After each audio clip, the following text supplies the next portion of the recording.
पुरुषों की तरह महिला नागा साधु भी बिना कपड़ों के रहती है। नागा साधु जिनका जिक्र इस वक्त तो करना बनता ही है, क्योंकि यही वो वक्त होता है जब ये नागा साधु अपने अज्ञातवास से बाहर दुनिया के सामने आते हैं और देश विदेश हर जगह से लाखों की संख्या में लोग इन्हें देखने के लिए प्रयागराज के संगम तट पर पहुंचते हैं। इनकी दुनिया एकदम अलग होती है। इनकी रहस्यमय जिंदगी की वजह से लोग इनके बारे में जानना चाहते हैं। लेकिन हाँ, नागा साधुओं के साथ साथ लोगों में महिला नागा साधुओं के बारे में जानने की इच्छा प्रबल होती है। कहते हैं किसी महिला का नागा साधु बनना आसान नहीं होता। शायद इसीलिए ही पुरुषों के कंपैरिजन में महिला नागा साधु कम ही देखने और सुनने को मिलती है। तो चलिए आज के हमारे इस वीडियो में हम जानते हैं कि आखिर कैसे कोई महिला नागा साधु बनती है और एक साधु बनने के बाद कैसा होता है उनका जीवन। क्या उन्हें भी निर्वस्त्र होकर ही करने पड़ता है अपना जीवन यापन? और हाँ, इस वीडियो को बिना स्किप किए पूरा जरूर देखिएगा, क्योंकि यहाँ हम आपको एक नागा साधु बनने के उस पूरे प्रोसेस को बताने वाले हैं जो आपको शायद ही मालूम हो, और सनातन धर्म के लिए ये कितने जरूरी है ये भी हम आपको बताएंगे। तो आइए जानते हैं। हिंदू धर्म में साधु संतों की नागा साधु वाली बिरादरी को अघोरी भी कहा जाता है। हिंदू धर्म में जिस तरह पुरुष नागा साधु होते हैं, वैसे ही महिला नागा साधुएं भी होती हैं। महिला नागा साधुएं बनने के लिए महिलाओं को कड़ा तप करना होता है, उन्हें कठिन परीक्षाओं से गुजरना होता है। महिला नागा साधुओं की परीक्षा कई साल चलती है।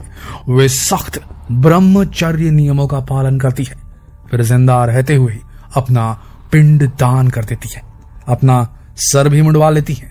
इसके बाद पवित्र नदी में स्नान करती हैं, तब जाकर उन्हें महिला नागा साधुओं का दर्जा मिलता है।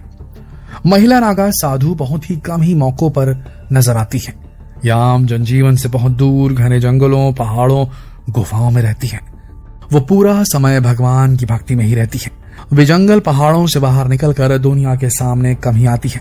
आमतौर पर महिला नागा साधु केवल कुंभ या महाकुंभ में ही नजर आती है और फिर अचानक से गायब भी हो जाती है। हालांकि पुरुष नागा साधु भी कम ही नजर आते हैं, लेकिन महिला नागा साधुओं का दुनिया के सामने आने का मौका बहुत कम होता है। जहां तक बात इन नागा साधुओं की वेशभूषा की है, तो बता दें कि पुरुष नागा साधु आमतौर पर भी नग्न ही नजर आते हैं। हालांकि महिला नागा साधुओं को नाम जरूर नागा साधु का दिया जाता है, लेकिन वे निर्वस्त्र नहीं रहती। अधिकांश महिला नागा साधु वस्त्रधारी ही होती है और केवल गेरुआ रंग के ही कपड़े पहनती हैं। लेकिन वो जो कपड़े पहनती हैं वो सिला हुआ नहीं होता। ये गेरुए रंग का कपड़े का टुकड़ा रहता है, जिसे वे अपने शरीर के कुछ हिस्सों पर लपेटती रहती है। इसे गंती कहा जाता है। साथ ही महिला नागा साधु अपने माथे पर तिलक लगाती हैं और अपने शरीर के कई हिस्सों पर भस्म भी लगाए हुए रहती है। महिला नागा साधुओं को हिंदू धर्म में बहुत सम्मान दिया जाता है और उन्हें माता कहकर बुलाया जाता है, या फिर अखाड़े की महिला साधुओं को माई या अवधूतानी भी बुलाते हैं।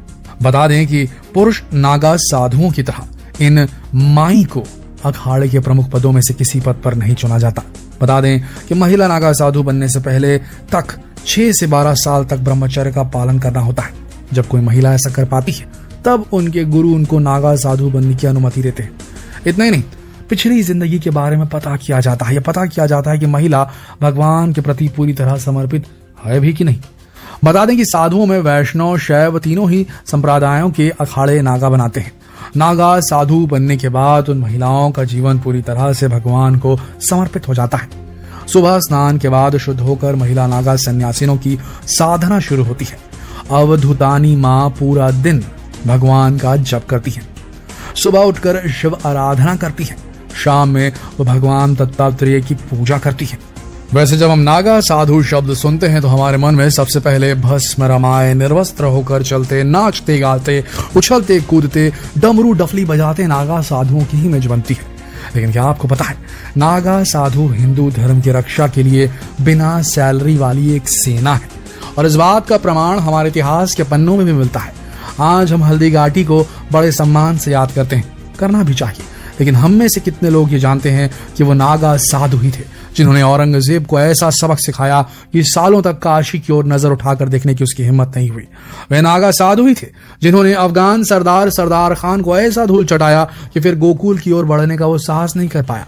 कहते हैं कि नागा साधुओं को मौत का डर नहीं होता, इसलिए प्राचीन समय में अखाड़ों में इन्हें मठों और मंदिरों की रक्षा के लिए तैयार किया जाता रहा था। आपको ये बता दें कि जैसे मार्शल आर्ट की पूरी ट्रेनिंग मिलने के बाद ब्लैक बेल्ट मिलता है, उसी तरह नागाओं में भी ट्रेनिंग के कई चरण होते हैं। उसमें सबसे पहला स्टेप है महापुरुष बनने का। नागा साधु बनने वाला व्यक्ति अगर ब्रह्मचर्य का पालन करने की परीक्षा में सफल हो जाता है तो उसे ब्रह्मचारी से महापुरुष बना दिया जाता है। साथ ही उसके 5 गुरु बनाए जाते हैं। ये 5 गुरु पंचदेव या पंच परमेश्वर शिव, विष्णु, शक्ति, सूर्य और गणेश होते हैं। इस प्रक्रिया में उन्हें भस्म, भगवा, रुद्राक्ष जैसी चीजें दी जाती हैं। ये सभी नागाओं के प्रतीक और आभूषण माने जाते हैं। फिर दूसरे नंबर पर बारी आती है अवधूत की। महापुरुष के बाद नागाओं को अवधूत बनने की प्रक्रिया से गुजरना पड़ता है। इसके लिए उन्हें अपने बाल कटवाने होते हैं। अवधूत रूप में दीक्षा लेने वाले को खुद का ही तर्पण और पिंडदान करना पड़ता है। पिंडदान अखाड़े के पुरोहित करवाते हैं। इस प्रक्रिया के बाद नागा साधु संसार और परिवार के लिए मृत माने जाते हैं। अब इनके जीवन का एक ही उद्देश्य होता है, सनातन और वैदिक धर्म की रक्षा करना। इसके बाद लिंग भंग की प्रक्रिया से उन्हें गुजरना पड़ता है। लिंग भंग बहुत ही खतरनाक प्रक्रिया है। मोहमाया की वजह से नागा साधु अपने लक्ष्य से विचलित ना हो, इसके लिए उनका लिंग भंग कर दिया जाता है। इस प्रक्रिया के लिए उन्हें 24 घंटे नागा रूप में अखाड़े के ध्वज के नीचे बिना कुछ खाए पिए खड़ा होना पड़ता है। उस दौरान उनके कंधे पर एक दंड और हाथों में मिट्टी का बर्तन होता है। इस दौरान अखाड़े के पहरेदार उन पर नजर रखे होते हैं। इसके बाद अखाड़े के साधु द्वारा उनके लिंग को वैदिक मंत्रों के साथ झटके देकर निष्क्रिय किया जाता है। इस प्रक्रिया के बाद वो नागा साधु बन जाते हैं।